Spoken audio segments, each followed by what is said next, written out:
Hello students. तो देखिए हमारे पास क्वेश्चन है, the primary and secondary coils of a transformer have 500 turns and 5000 turns respectively. यानी primary coil में 500 टर्न्स हैं और सेकेंडरी कॉइल में 5000 टर्न्स हैं।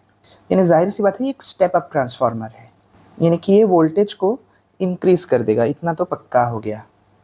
अब the primary coil is connected to an AC source of 220 volt 50 Hz. The output across the secondary coil is। तो देखिए input में 220 वोल्ट 50 हर्ट्ज दे रहे हैं, तो आउटपुट में कितना मिलेगा वोल्टेज ये बताना है और फ्रीक्वेंसी क्या होगी ये भी बताना है। तो देखिए सबसे पहली बात तो है कि ट्रांसफार्मर कभी भी फ्रीक्वेंसी को चेंज नहीं करता है, इसलिए फ्रीक्वेंसी तो 50 हर्ट्ज ही मिलेगी, इतना तो पक्का हो गया।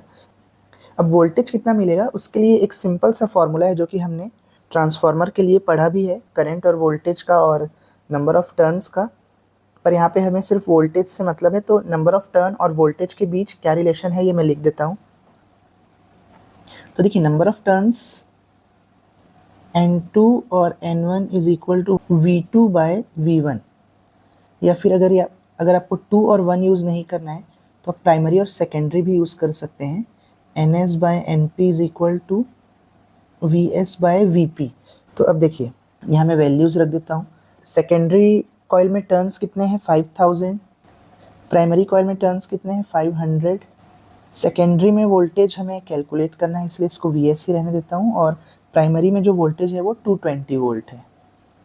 तो देखिए यहाँ से 0 और 0 कट, 5 10 20 और 220 यहाँ जाके मल्टीप्लाई हो जाएगा, तो हमारे पास वैल्यू आ जाएगी 2200। यानी कि सेकेंडरी कॉइल में जो वोल्टेज होगा वो होगा 2200 वोल्ट। और फ्रीक्वेंसी अभी मैंने बताया कि नहीं चेंज होती ट्रांसफार्मर में, तो 50 हर्ट्ज ही रहेगी।